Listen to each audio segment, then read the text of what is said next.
하나님이 우리 성가대의 찬양을 들으시고 우리 성가대원들에게 그러한 증거를 그대로 주실 줄로 믿습니다. 이 찬양에 아멘을 하신 우리 성도들에게 시험이 찾아올 때 주의 성령께서 지키시고 인도하시는 증인들이 다 될 줄로 믿습니다.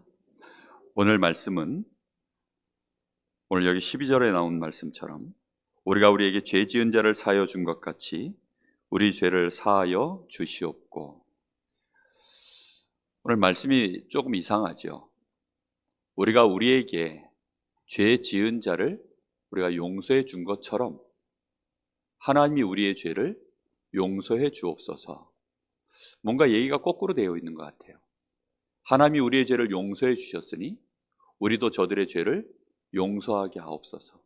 이렇게 해야 맞는 것 같은데, 우리가 우리에게 죄 지은 자를 용서한 것처럼 하나님이 우리가 저들의 죄를 용서한 것을 보시고 우리의 죄를 하나님 용서해 주옵소서. 이렇게 지금 예수님이 기도하라고 얘기하고 계십니다. 여러분, 이 말씀을 오늘 잘 이해하지 않으시면 많은 부분에서 우리는 쓸데없는 고민과 사실은 문제 속에서 시달리게 됩니다. 오늘 말씀을 여러분 잘 붙잡기를 예수님의 이름으로 축복합니다. 먼저 우리가 아셔야 되는 게 뭐냐면, 그래서 복음을 아셔야 돼요. 복음을 정확하게 이해하시면 오늘 이 말씀이 왜 이렇게 예수님이 우리에게 기도하라고 하시는지, 또 성경 전체에 가장 중요한 흐르고 있는 핵심 주제가 뭔지, 그 사상이 뭔지를 우리가 알게 되어 있습니다. 그것은 단순한 얘기가 아니라 결국은 나의 인생의 가장 중요한 부분에 내가 쉽게 답을 얻고 문제에서 빠져나오고 힘을 가지고 오히려 많은 사람을 도울 수 있는, 심지어는 나에게 해코지한 자까지도 내가 용서할 수 있는 그런 여유 있는 사람, 그를 치유하고 바꿀 수 있는 힘 있는 사람이 된다는 뜻입니다. 그래서 오늘 우리가 먼저 복음을 아셔야 되는데, 복음은 영어로 얘기하면 굿뉴스입니다. 굿뉴스라는 말은 사실은 왜 굿뉴스가 이게 중요하냐면 배드뉴스가 있기 때문입니다. 안 좋은 뉴스가 사실은 있어요. 사단이 우리로 하여금 안 좋은 뉴스가 무엇인지 모르도록 감춰놨기 때문에 우리가 모르고 있는데요, 하나님의 말씀에는 정확하게 기록되어져 있습니다. 우리에게 가장 안 좋은 뉴스가 뭔지 압니까? 우리에게 죄가 있다는 것입니다. 그것도 하나님 앞에 범죄한 원죄가 있다는 사실이에요. 그 원죄 속에 묶여있는 우리 인생 속에 사단이 마음껏 지금 주인 노릇하고 우리의 아비 노릇하면서 우리 인생을 결국은 저 사단이 가야 되는 저 지옥까지 끌고 간다는 사실입니다. 지옥의 배경의 영향을 지금 이 땅에서 내가 고스란히 받고 살아갈 수밖에 없는 운명 속에 있다는 것입니다. 이게 굉장히 안 좋은 뉴스인데 이 정도 뉴스면 알아야 되거든요. 아니, 한 인생이 죄인으로 태어나서 죄인으로 살다가 마귀에게 일생을 노략질 당하다가 마귀에게 잡혀서 어디까지 간다고요? 지옥까지 영원히 가서 그 영원한 지옥불에서 고통을 당하는 것이 우리 인생의 지금 운명입니다. 이것처럼 안 좋은 뉴스가 있을까요? 얼마 전에 아파트 공사하다가 그 건물이 부실공사로 이렇게 급하게 하다가 건물이 무너져서 그 안에서 여러 명이 죽은 뉴스가 나오더라고요. 또 어디가 문제가 생겨가지고 또 어떤 사건이 터지고 그래서 또 사람 죽은 얘기들 나오더라고요. 그것은 사실은 여기에 비하면 뉴스거리도 아니에요. 이거는 전 인류가 해당되는 얘기고, 더 나쁜 것은 나에게 해당되는 얘기예요. 무슨 말인지 이해됩니까? 그게 나에게 해당될 뿐만 아니라 내가 사랑하는 내 자녀에게 해당되는 얘기인 거예요. 내가 그토록 사랑하는 내 부모에게 해당되는 뉴스입니다. 이 안 좋은 뉴스를 우리가 어떻게 하면 정확하게 알까요? 이 뉴스를 모르고서는 사실은 우리가 뭘 한다라는 것이 말이 안 되는 거죠. 뭘 한다는 자체가 사실은 어리석은 짓이 되는 것입니다. 이 문제를 해결하지 않고 어찌 우리가 우리 인생을 안전하다 할 수 있으며 내가 열심히 하면 성공한다고 보장할 수 있으며 그 성공이 나를 평안하게 만들 수 있겠습니까? 늘 불안한 거예요. 왜지요? 직접적인 들리는 뉴스는 아니지만 삶의 저변에 사람들의 인생을 보고 내 인생을 보면 뭔가 할 수 없는 안 좋은 뉴스들이 늘 깔려있기 때문입니다. 뭔지 정체는 알 수 없어요. 그러나 하나님의 말씀에는 정확하게 기록되어져 있는 것입니다. 그래서 예수님이 얘기하시기를 심령이 가난한 자가 복이 있다. 이 배드뉴스 때문에 뭔가 모르게 내 인생이 지금 왜 이렇게 불안하지? 고통스럽지? 왜 이렇게 두렵지? 내 자녀들을 바라보고 있으면 내 마음에 왜 이렇게 걱정이 되지? 하나부터 열까지 따지고 보면 뭔가 모르게 내 마음속에 자꾸만 염려와 근심과 두려움들, 이거는 감출 수가 없는 거예요. 그것이 나에게 결국은 불행으로 다가오고 어느 날 나의 인생에 어려운 문제들로 다가올 때에는 내가 한계를 만나면 그냥 무너지는 것입니다. 여러분, 그 가운데서 빠져나오는 답이, 그래서 첫 번째 복이 뭐라고요? 심령이 가난해지는 것입니다. 심령이 가난해져야만 드디어 나에게 그리스도, 이 복음이 나에게 무슨 뉴스가 됩니까? 굿뉴스가 되는 거예요. 그래서 이게 복음이구나. 그래서 이게 굿뉴스구나. 세상에 그 어떤 뉴스도 나의 문제를 해결하는, 내 인생의 운명을 바꾸는 뉴스는 없는데 하나님이 나를 위하여 그리스도를 보내셔서 내가 하나님의 자녀가 되는 이 놀라운 축복을 받게 하셨구나. 이거보다 더 큰 뉴스는 없는 것입니다. 이 뉴스를 틀어주는 방송이 없어요. 그렇죠? 이 배드뉴스를 틀어주는 방송이 없고 이 굿뉴스를 틀어주는 이 채널이 없어요. 그래서 하나님은 이거를 천사들에게도 안 맡기고 누구에게 맡겼다고요? 이 굿뉴스와 배드뉴스를 진짜 아는 우리에게 맡기신 줄로 믿습니다. 여러분, 이 축복을 그래서 우리가 알고 계셔야 돼요. 이 뉴스를 아는 사람들은 함부로 사람들을 미워할 수가 없습니다. 오늘 그래서 먼저 하셔야 되는 게 죄가 뭔지를 진짜 아셔야 돼요. 사람들은 죄에 대해서 너무나 무지합니다. 하나님의 말씀인 성경에는 죄에 대해서 굉장히 심각하게 다루고 있어요. 어느 정도로 심각하게 다루고 있느냐? 하나님이 직접 사람의 몸을 입고 오셔서 우리 죄를 위하여 십자가에서 대속의 죽음을 당하실 만큼 이 죄를 심각하게 다루고 계셔요. 다시 얘기해 드릴까요? 이 죄에 대해서 하나님은 얼마만큼 심각하게 보시느냐? 하나님 자신이 직접 오셔서 우리의 죄를 위하여 대속의 죽음을 당하셔야 될 만큼 이 죄를 심각하게 보신다고요. 단순히 그냥 수천억 원의 돈을 들여서 이 죄를 해결한다, 이게 아닙니다. 천사들을 보내서 이 죄를 해결한다, 이런 수준이 아니라니까요. 이 죄는 하나님 보실 때 우리 사람에게는 가장 심각한 문제예요. 세상을 멸망시키는 가장 심각한 문제의 근원이기 때문에 그래서 하나님이 죄를 너무나 중요하게 보시는 것입니다. 죄 중에서도 모든 죄의 원인이 되어지는 죄가 있습니다. 그게 원죄입니다. 원죄. 여러분, 원죄는 모든 죄의 근원이 되어져요. 우리가 살아가는 동안에 사람들에게 하나님 앞에 짓는 죄, 사람들에게 짓는 죄, 내 자신이 무너지는 모든 원인이 되어지는 그 원인이 바로 원죄입니다. 근원적인 죄. 이 근원적인 죄는 어디서 시작됐냐면 창세기 3장에서 시작되어졌어요. 창세기 3장 사건 이전에는 죄라는 것이 아예 없었습니다. 죄가 없었어요. 창세기 1장, 2장에는 그래서 죄가 없는 시대입니다. 그러다 보니까 그때에는 뭐 눈물도 없고 고통도 없고 병든 것도 없고 먹는 것 때문에 고통당할 이유도 없고 의식주 문제 이런 거에 대하여 모든 생로병사에 대하여 고민 자체가 없었던 시대였어요. 그러다가 우리 인생이 하나님 앞에 범죄하는 사건이 벌어집니다.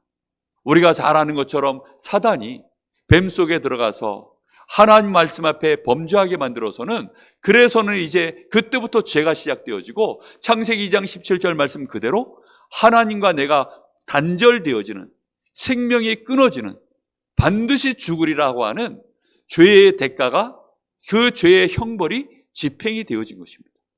이렇게 되어지면서 자범죄가 시작되어졌어요. 사람들이 아는 것은 자범죄입니다. 근데 내가 왜 이렇게 죄를 짓는지를 몰라요. 저 인간이 왜 저렇게 배운 만큼 배웠는데 또 저렇게 죄를 짓는지 모릅니다. 내가 나에 대하여 이상하게 나는 왜 이러지? 아니 나는 왜 도대체 나에 대하여 내가 이해가 안 돼요. 혹시 여러분 이해하시는 분 계십니까? 한번 물어볼게요. 죄 짓는 게 여러분 좋아요, 싫어요? 한번 물어보고 싶습니다. 죄 짓는 것이 여러분 좋습니까? 싫습니까? 싫지요. 근데 왜 지어요? 다시 한번 물어볼게요. 죄 짓는 그게 좋습니까? 싫습니까? 좋아요? 싫어요? 헷갈리시죠? 싫으면 지을까요? 진짜 싫으면 지을까요? 너무너무 싫은데 할까요? 그럼 좋아서 할까요? 좋아서 합니다. 거짓말할 때 여러분 그 아슬아슬한 위기를 거짓말로 모면하고 나면 얼마나 즐거운지 모릅니다. 사기꾼들이 사기칠 때 희열을 느낀대요. 심지어는 살인자가 사람을 죽일 때 그거보다 더 큰 희열은 없다고 합니다. 도박할 때 왜 여러분 도박을 하죠? 도박할 때요, 돈 딸 때 그 기쁨 한 번을 위해서. 그렇죠? 사람들이 범죄할 때 그 희열을 느낍니다. 우리 아들이 어느 날 그러더라고요. 없으니까 PC방 가가지고 애가 PC방 빠져가지고 밤새도록 고기를 잡더라고요. PC를 계속 이제 PC방에서 그렇게 하는데 얘가 한 번은 집을 안 들어와요. 그래서 내가 이제 그 다음날 얘가 완전히 풀이 죽어가지고 그리고는 이제 죄인의 모습으로 들어오셨더라고요. 그래서 야, 너 그래 게임하니까 즐겁냐? 안 즐겁대요. 아이 뻥치지 말고 즐겁냐? 즐겁대요.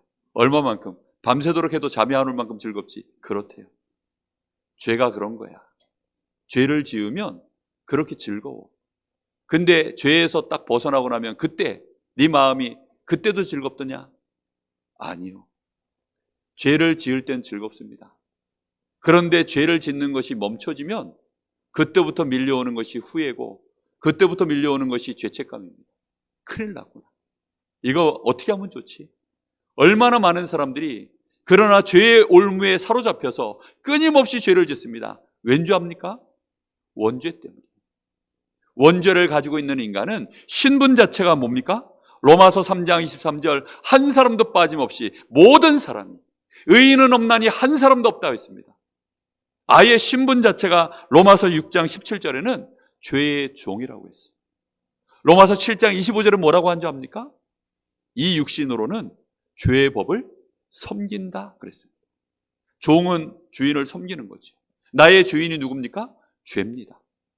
아니 우리는 예수님 믿고 죄에서 벗어났는데요, 이 육신은 여전히 죄의 종입니다. 죄를 섬깁니다. 그래서 죄 지을 때 즐거움이 있어요.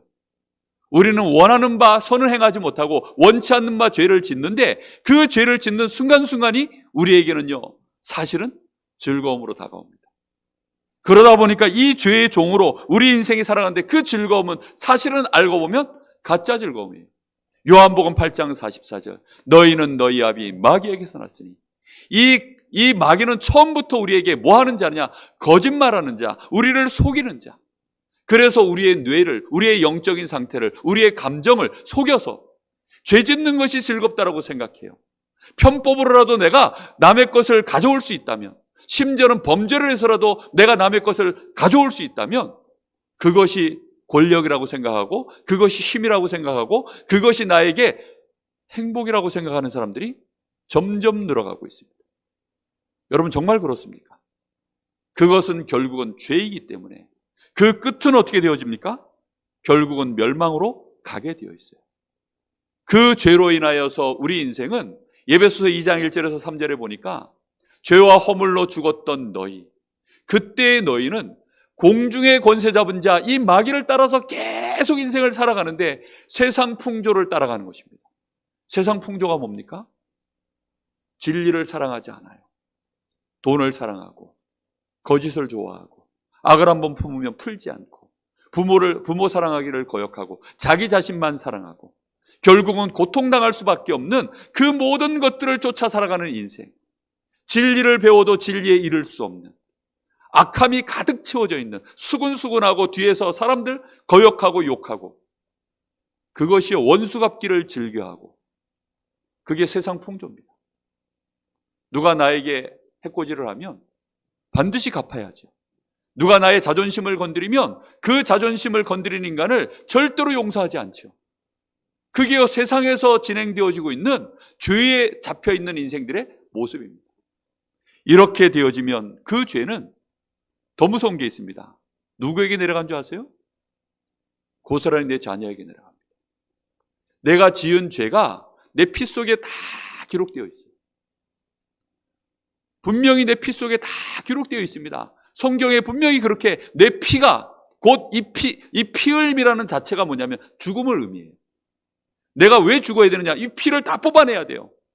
그래서 구약 성경에는 보면 이 짐승을 잡을 때 반드시 목을 따고 내장을 뽑아내고 그리고 모든 피를 다 쏟아내야 됩니다.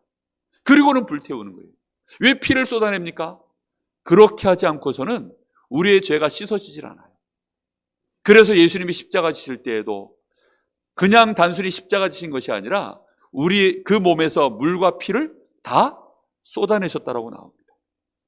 우리의 피의 모든 죄가 다, 그런데 그 피가 고스란히 누구에게 유전되어 내려갑니까? 내 자녀들에게 고스란히 다 내려가요. 출애굽기 20장 4절 5절에는 우상 숭배한 것, 그거는 아예 직접적으로 후대들에게요 직격타로 내려간다고 되어 있고, 마태복음 27장 25절에는 이 피를, 이 피값을 우리 후손들에게 돌리소서라고 얘기하고 있어요. 여러분 사시는 동안에 범죄하지 않으셨습니까?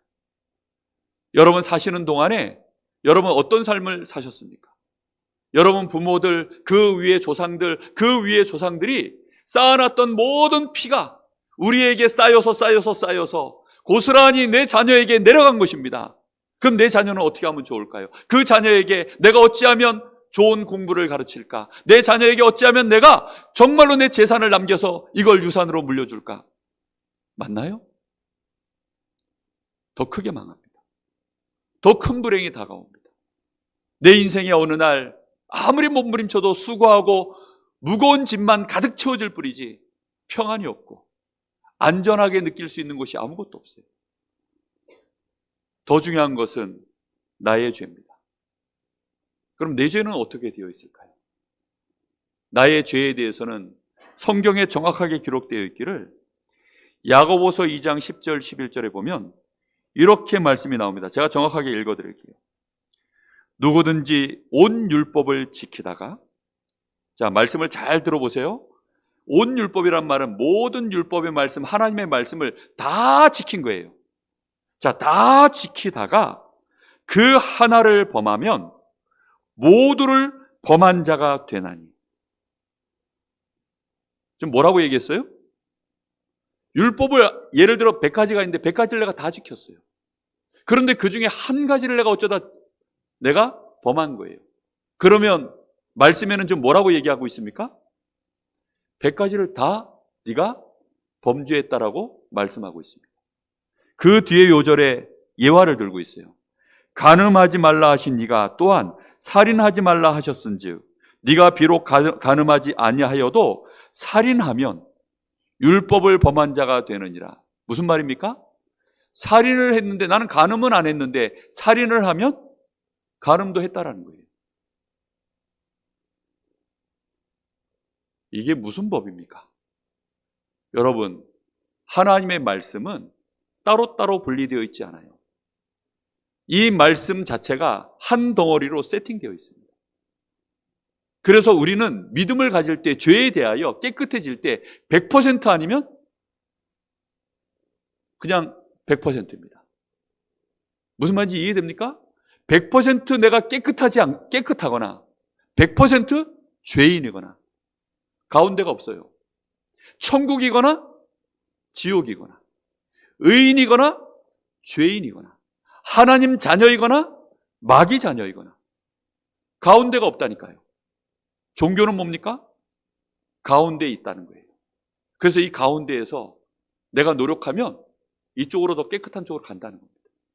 더 열심히 하면 어디까지 간다는 거예요? 저 천국까지 간다는 겁니다. 종교에서는 뭐라고 얘기합니까? 네가 악해져서 죄를 범하면 점점 더 저 지옥 속으로, 멸망 속으로 간다는 것입니다. 그래서 불교 이론이요, 복음 모르면 맞아요. 인과응보입니다. 원인대로 결과가 나오는 거예요. 그래서 불교의 종교에서는 그래서 어떻게 합니까? 어떻게 하든지 죄를 범하지 않으려고 자꾸만 이제 속세를 떠나는 거죠. 세상을 떠나는 겁니다. 왜? 세상에 살면 은원관계가 자꾸 생기잖아요. 은혜를 입는 관계, 원수가 맺어지는 관계, 그 속에서요 내 인생이요 자꾸만 묶여 돌아가면 이러지도 저러지도 못해요. 이 사람한테 원수를 갚아야 되는데 알고 봤더니 이 사람의 아버지가 나한테 은혜를 주신 분이야. 그럼 그 사이에서 어떻게 해야 돼요? 이런 은원 관계가 있다니까요. 한 사람이 나에게 100% 잘못하지 않아요. 그런 사람은 흔치 않습니다. 그런데 이 사람이 나한테 좋은 것도 줬고 나쁜 것도 줬어요. 그 대표적인 사람이 누구죠? 내 남편, 내 아내. 놀렐루야. 아멘입니까? 애증관계 아닙니까? 애증관계. 절대로 애정이 증가하는 관계 아닙니다. 사랑의 자와 증오할 자. 애정과 증오가 동시에 있는 존재. 그게 세상입니다. 그러다 보니까 결혼도 하지 마. 그러다 보니까 고기 먹으면 힘이 넘쳐가지고 정욕 올라오니까 고기도 먹지 마. 세상에 있어봐야 좋은 거 없으니까 세상에서 나와. 머리 기르고 있으면 그거 매일 신경 써야 되니까 머리도 깎아. 옷도 여러 벌 입지 마. 한 벌 옷만 입어. 한 번씩 야 벽만 쳐다봐. 벽 쳐다보고. 머리가 막 시끄럽게 돌아가니까요. 벽 쳐다보고 하루 종일 야 말하기 시작하면 또 시끄러워. 말도 하지 마. 무건 수행하고요. 면벽 수행하고요. 심지어는 아예 야 토굴 속에 들어가. 토굴 속에 들어가가지고 막 3개월이고 1년이고 3년이고 그렇게 나옵니다. 근데 더 중요한 건 1년만 지나면 원래대로 또 돌아가요. 스님 한 분이 그렇게 진실하게 고백했어요.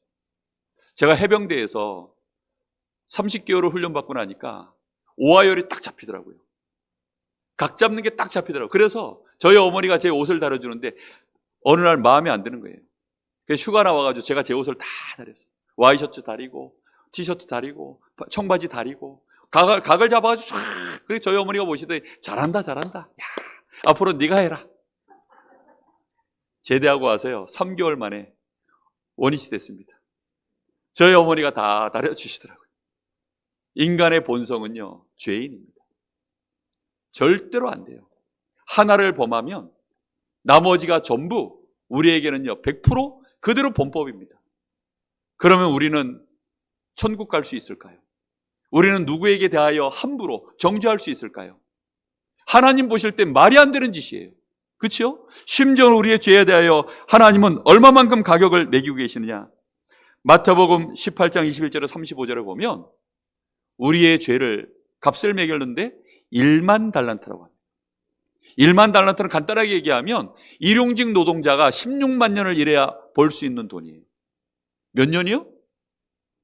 16년 아니고 16만 년입니다. 16만 년을 일해야 갚을 수 있는 값이 그 값이 1만 달란트. 우리의 죄값이 얼마냐? 1만 달란트입니다. 은행빚도 여러분 1만 달란트 지고 가기 어려워요.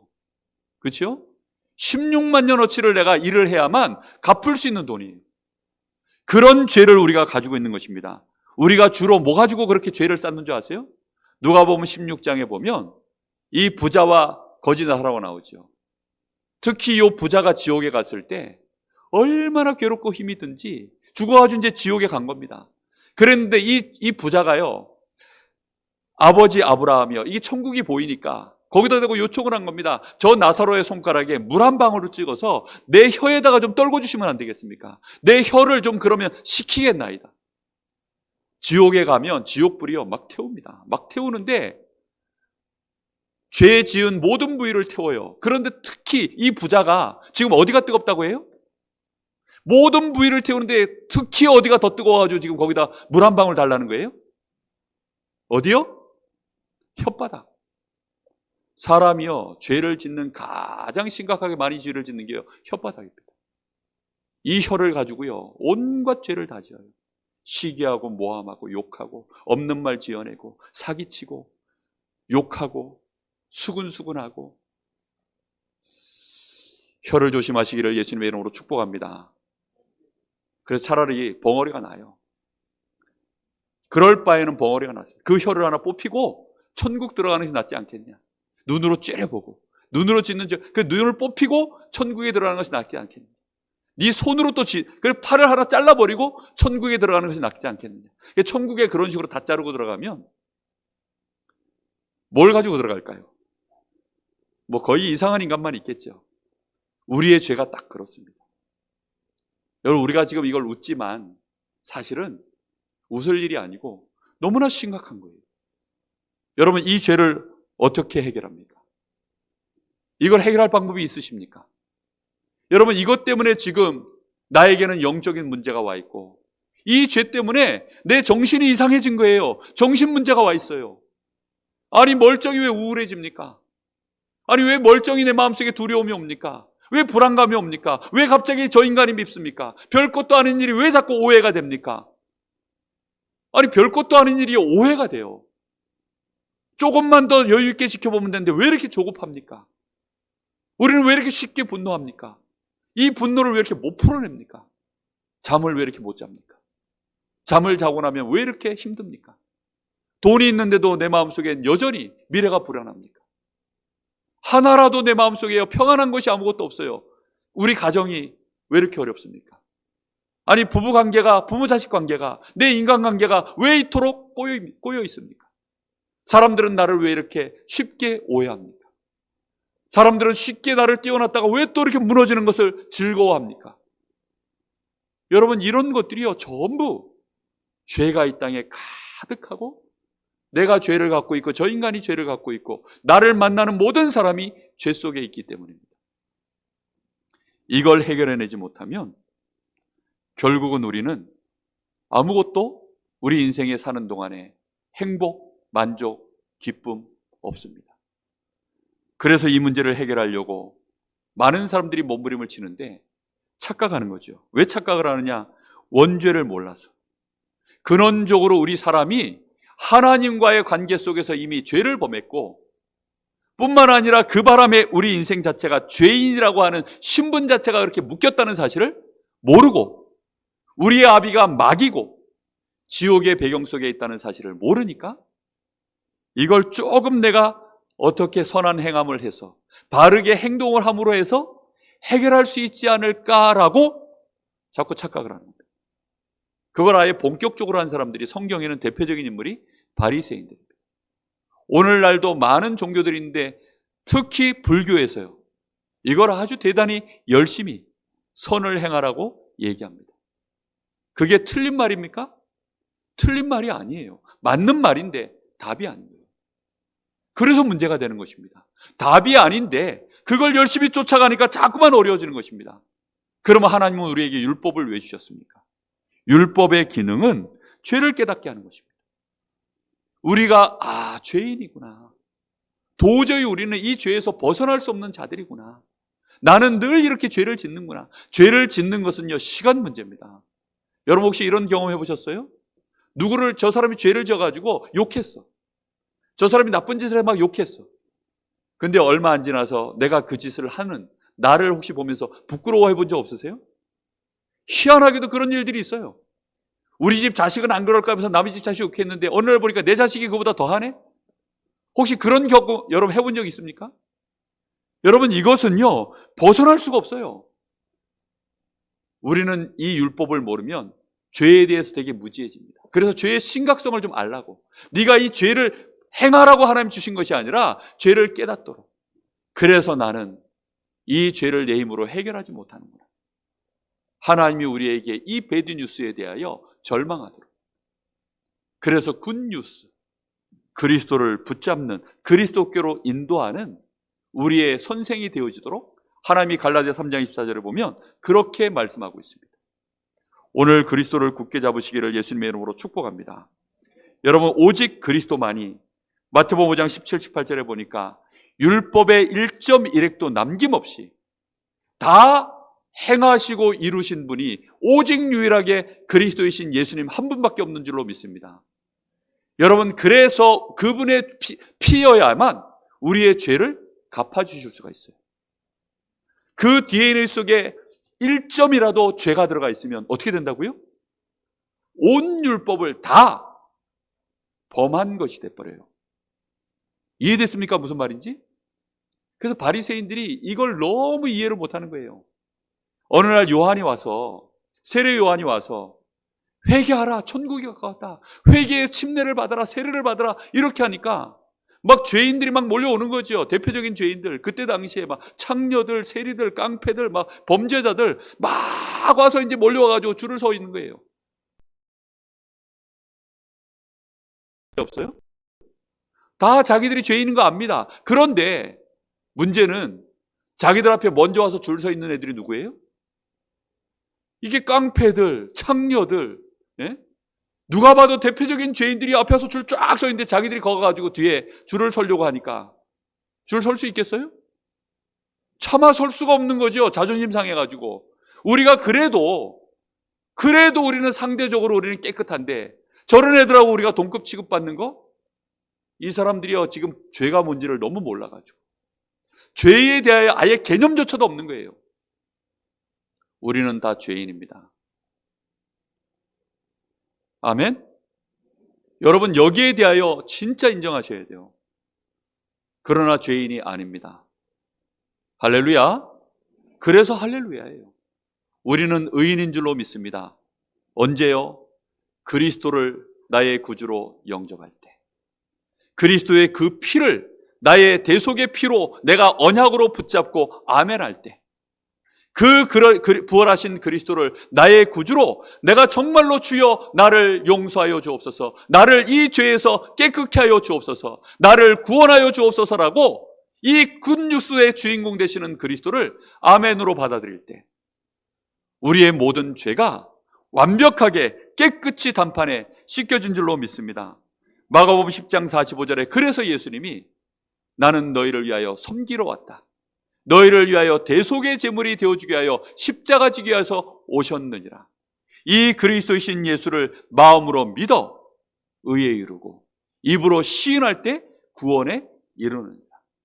로마서 8장 1절 2절에는 그러므로 그리스도 예수 안에 있는 자는 결코 뭐가 없다고요? 정죄함이 없느니라. 이는 그리스도 예수 안에 있는 생명의 성령의 법이 너희를 죄와 사망의 법에서 어떻게 했습니까? 해방시켰다. 대속이라는 말을 여러분 꼭 기억하십시오. 대신하여서 우리의 죄값을 다 치루어 주셨다는 것입니다. 이 모든 죄값을 우리가 해결받았으니 이제는 너희가 기도할 때 이렇게 기도해라. 우리가 우리에게 죄 지은 자를 사하여 준 것 같이 우리 죄를 사하여 주옵소서. 그렇고 말고요.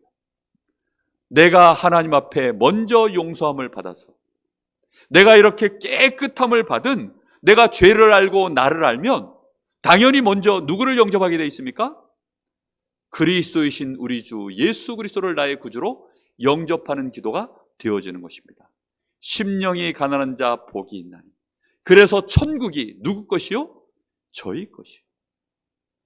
이 은혜가 우리에게 먼저 임하게 된 것입니다. 너희는 그래서 기도할 때, 구원받은 너희가 기도할 때 이렇게 기도하라는 것입니다. 우리가 우리에게 죄 지은 자를 사하여 준 것 같이 죄를 알고 나에게 해코지한 자, 나에게 범죄한 자, 저 원수된 자를 알면 이제 그를 위하여 뭐 하게 됩니까? 하나님, 저에게도 그리스도가 필요합니다. 저 사람이 저 배드뉴스 속에, 저 죄의 저주 속에, 운명 속에 묶여가지고 나한테 이럴 수밖에 없었던, 저 사람이 나를 만났기에 이렇게 한 거지, 저 사람은 지금 만나는 모든 사람들에게 그렇게 할 수밖에 없는 연약한 자, 죄인임을 이제 내가 알았으니 하나님, 저를 용서하여 주옵소서. 저를 긍휼히 여겨 주옵소서. 그 기도를 할 수밖에 없는 것입니다. 그렇게 되시기를 예수님의 이름으로 축복합니다.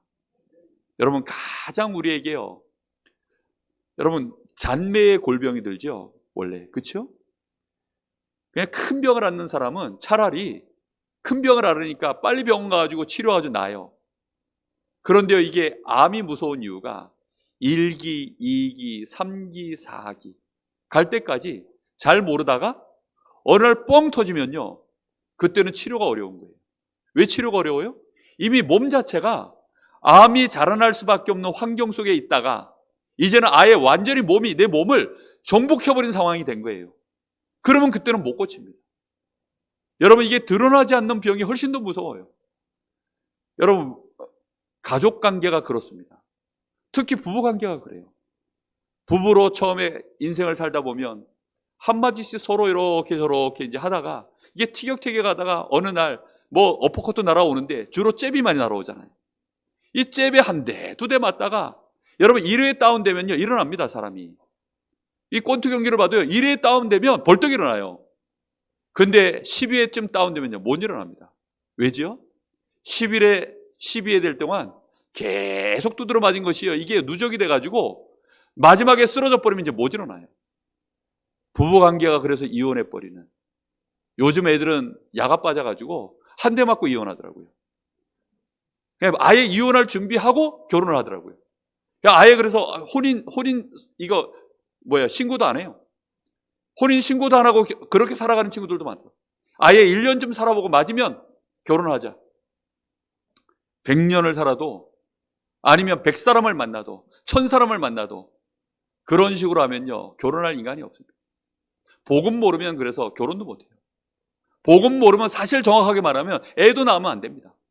복음 모르면 인간관계 맺는 순간 다 결국은 시간 지나면 실망하고 마음속에 무슨 생각이 되냐, 쏘갔다.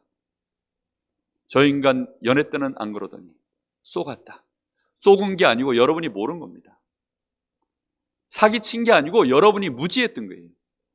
복음을 모르면, 배드뉴스를 모르면 여러분 어쩔 수 없이 우리는 계속 마귀에게 쏘가서, 저 사람에게 쏘은 게 아니라 마귀에게 쏘가서 우리는 그게 진짜인 줄 알고 우리의 눈으로 그렇게 믿었을 뿐입니다. 그거를 해결받는 길. 그래서 우리는요 정말로 복음을 알면 내 옆에 있는 사람을 용서할 수 있습니다. 제가 어느 날 하나님 앞에 기도했어요. 하나님, 제가 저희 교회에 이제 담임 목회자가 언제쯤 될까요? 아니면 제가 하나님 교회 개척을 해서 한 교회 제가 담임 목회자가 될 수 있는 시간이 언제쯤 올까요? 제가 한번 질문해 본 적이 있어요. 왜냐하면 지금 현재 시스템상 하나님이 저에게 주신 이 비전을 이루는 데는 담임 목회자가 되어야 가능한 시스템이에요. 그래서 하나님, 제가 담임 목회자가 언제쯤 될까요? 라고 하나님께 질문을 해봤어요. 그랬더니 하나님이 저에게 주신 답이, 놀라운 답을 하나님이 주셨습니다. 너, 일단 그때는 제가 저희 교회 부목사였으니까요. 너 위에 담임 목사님 김광윤 목사님, 네가 20년을 섬기고 있는 그 네 목사님, 네 마음에 너 품을 수 있어? 20년 사는 동안에 저희 목사님도 저한테 잽을 많이 맞으셨고 저희 목사님도 저한테 잽을 많이 날리셨습니다. 그래서 서로 이제 잽을 주고받은 사이예요. 또 우리 성도들, 우리 중직자들 저한테 잽을 날리고 저한테 잽을 맞고 다 이러셨습니다. 그러니까 어느 날 하나님이 저한테 던지신 질문이에요. 너 네 목사 품을 수 있어? 진정으로 네 마음에 용서할 수 있어? 사랑할 수 있어? 네 성도들 너 사랑할 수 있어? 가능해? 그 질문을 딱 던지시는데요. 아직 아니군요, 하나님. 바로 꼬리를 내렸어요. 진짜 바로 꼬리를 내렸어요. 그리고 다시 기도하시고, 하나님, 제가 이렇게 연약하고 악합니다. 내 그릇이 사람 하나도 품을 수 없는 정말로 이 악한 그릇이네. 하나님은 나를 이렇게 용서하셨구나. 나에게 겨우 100데나리오. 100데나리오라는 건요, 1만 달란트 탕감을 받고 나온 자가 밖에 나가다가 바로 친구를 만났는데 하필이면 여기 100데나리온, 3개월치 이 월급, 일용직 노동자가 버는 3개월치 그 돈을 나한테 띠먹은 인간을 드디어 여기서 잡은 거예요. 그래 막바로 감옥에 쳐넣어버렸어요. 그 소문이 막바로 임금님에게 들어가가지고 임금님이 다시 잡아왔습니다. 너 나한테 금방 16만 년어치 용서받고 탕감받았는데 나가가지고 3개월치 야, 너는 안 되겠다. 싸가지가 없어서 안 되겠어. 다시 들어가. 지금 이 얘기가 그 얘기입니다. 우리가 우리의 죄를 사하여 준 것 같이, 아니 우리가 우리에게 죄 지은 자를 용서해 준 것 같이 우리 죄를 사하여 주옵시고, 이게 그 얘기입니다. 큰일 나셨죠? 나는 아직 한 사람도 못 닮는 것 같은데요. 그래서 기도하셔야 됩니다. 하나님이 우리에게 오늘 말씀하고 계셔요. 우리가 하나라도 범하면 뭐가 된다고요? 100% 잘못입니다. 그래서 이거는 도찐개찐이에요. 욕할 수가 없어요. 우리는 서로에 대해서 욕할 자격이 아예 없습니다. 오늘부터 욕하기를 포기하시기를 예수님의 이름으로 축복합니다. 네가 잘못했잖아. 네 때문에 이렇잖아. 이런 단어를 삭제하시기를 예수님의 이름으로 축복합니다. 여러분, 누구를 만나든지 너 때문이야. 아닙니다. 그 사람 때문이 아니에요. 그럼 누구 때문입니까? 정확하게 말하면 나 때문이고 마귀 때문이고, 그렇죠? 나 때문입니다. 왜요? 내가 죄인이어서. 사실을 알고 보면 그 사람도 어쩔 수가 없는 거예요. 여러분, 이 사실을 마음에 깊이 품으셔야 됩니다. 그래서 하나님이 우리에게 이 죄를 알고, 나를 알고, 그리고 다른 사람을 알고, 그 문제를 해결해내신 그리스도를 알고, 내가 진짜 하나님 앞에 기도할 때에는 하나님의 이름이 그래서 거룩히 여김을 받으시는 겁니다. 나를 구원하신 하나님, 나를 용서하신 하나님, 저 인생의 죄까지도 용서하신 하나님. 그럴 때 하나님의 나라가 임하는 줄 믿습니다. 흑암 권세가 무너지고 죄 권세가 무너지고, 그때 하나님의 뜻이 나를 통하여 이 땅에 실현되어지는 이런 응답이 일어나는 것입니다. 결론입니다. 빠르게 이 부분을 우리가 치유받고 빠르게 우리가 집중해서 갈 수 있는 방법이 있어요. 그 방법이 뭐냐면 사랑하는 것입니다. 사랑하는 것. 마태복음 22장 34절 40절에 보면 최고의 계명이 하나님을 사랑하는 것이요, 그와 마찬가지로 네 이웃을 네 몸같이 사랑하는 것이다. 그 안에 모든 율법이 다 들어있느니라 그랬습니다. 로마서 13장 8절에 보면 남을 사랑하는 자는 온 율법을 다 이루었느니라. 갈라디아서 5장 14절에 보면 온 율법은 내 이웃을 사랑하기를 내 자신같이 하라 하신 말씀에서 다 이루어졌느니라. 사랑하기를 힘쓰시면 됩니다. 하나님 앞에 내가 사랑할 수 있는 내 마음, 내 생각, 내 영적 상태가 되게 주옵소서. 하나님을 마음을 다하고 목숨을 다하고 뜻을 다하여 하나님을 사랑할 수 있게 해 주십시오. 하나님 사랑을 내가 받았으니 그 사랑 가지고 내 이웃을 내 몸과 같이 사랑할 수 있게 해 주옵소서. 내로남불이 아니고 남노 내불, 요게 되시기를 예수님의 이름으로 축복합니다. 내로남불 아세요? 내가 하면 로맨스, 남이 하면 불륜. 근데 이제는 내가 하면 불륜, 남이 하면 로맨스. 바꾸시기를 예수님의 이름으로 축복합니다. 예화가 너무 이상한가요? 아니, 정말 바꾸라는 얘기예요. 그만큼 사랑하셔야 돼요. 이거는 단순히 그냥 사랑할 자를 사랑하고 미워할 자를 미워하고 이런 말이 아닙니다. 온 율법을 이루는 것이 정말로 내 몸과 같이, 내가 내 몸 아끼듯이, 사람은 다 팔이 안으로 굽어서 다 나 이익으로 보잖아요. 내 중심으로 모든 걸 판단하잖아요. 그게 아니라 진짜 이제는 내가 나에게 적용하듯이 저 사람을 사랑하는 것입니다. 이해하는 것입니다. 수용하는 것입니다. 그를 위하여 진짜로 기도하는 것입니다. 이렇게 꼭 되시기를 예수님 이름으로 축복합니다. 요한복음 3장 16절에 하나님이 세상을 이처럼 사랑하사 독생자를 주셨으니 누구든지 저를 믿는 자마다 멸망치 않고 영생을 얻게 하려 하심입니다.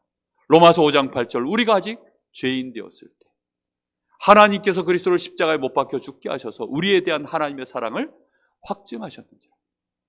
여러분, 사랑으로 하나님의 사랑을 여러분 확증해 주시기를 예수님의 이름으로 축복합니다. 내가 사랑할 때 그런 은혜가 임해요. 고린도서 13장 13절에는 믿음, 소망, 사랑, 이 세 가지는 항상 있을 것인데, 여러분 믿음이 얼마나 대단합니까? 소망을 가진 자가 얼마나 강인합니까? 그런데 그 중에 제일은 뭐라고요? 사랑이다. 그 앞에 수많은 얘기가 있습니다. 우리가 천사의 말을 하고 내 몸을 불사르게 한 사람을 위하여 내가 헌신하고 뛰어들어서 내 마음을 불사를 정도로 그렇게 헌신하고 수고하는데 사랑이 없이 하면 아무 소용이 없다. 아무 유익이 없다. 내가 심지어 천사의 말을 하는데도 울리는 꽹과리에 불과하다. 어느 날 저희 집 사람이 그러더라고요. 막 제가 여보 하나님의 말씀엔 이렇게 되어 있고 이래. 그랬더니 시끄러. 왜 시끄러울까요? 사랑 없이 말해가지고. 울리는 꽹과리예요. 여러분 귓전에 대고 막 꽹과리, 다음 주에 꽹과리 가지고 한번 쳐볼까요? 막 꽹과리 막 쳐대고 옆에서 징으로 꽹 치고 막 꽹과리 치고 막 이러면 시끄러! 당연히 시끄럽죠. 그러나 진짜 사랑해서 말하면 시끄럽지가 않고 모든 것을 녹여버립니다. 모든 것을 풀어버립니다. 모든 것이 해결돼 버립니다. 이런 은혜가 있으시기를 예수님의 이름으로 축복합니다. 정말로 여러분 마태복음 5장 48절에 그래서 네 원수까지도 사랑해라. 불신자들도 자기를 좋아하는 자, 자기를 사랑하는 자는 다 사랑하지 않냐.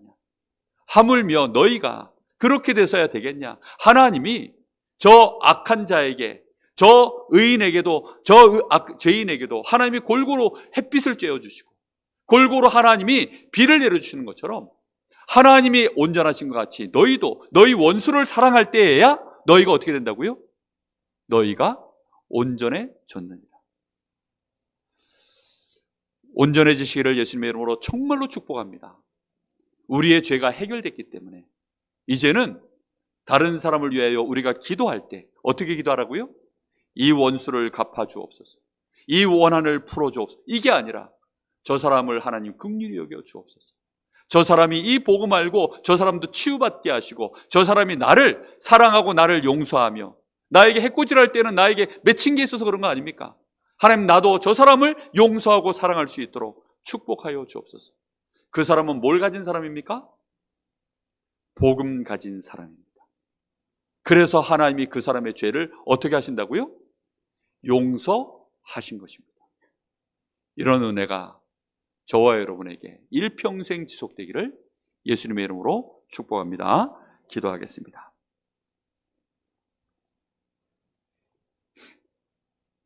하나님, 감사를 드립니다. 오늘도 우리 사랑하는 우리 귀한 성도들, 우리 귀한 후대들, 또 저들과 연결되어 있는 모든 심령들, 오늘 하나님 생명의 날이 될 수 있도록, 용서의 날이 될 수 있도록, 구원의 날이 될 수 있도록, 참 사랑의 시작의 날이 될 수 있도록 하나님께서 역사하여 주시옵소서. 살아계신 예수님의 이름으로 기도하옵나이다. 아멘.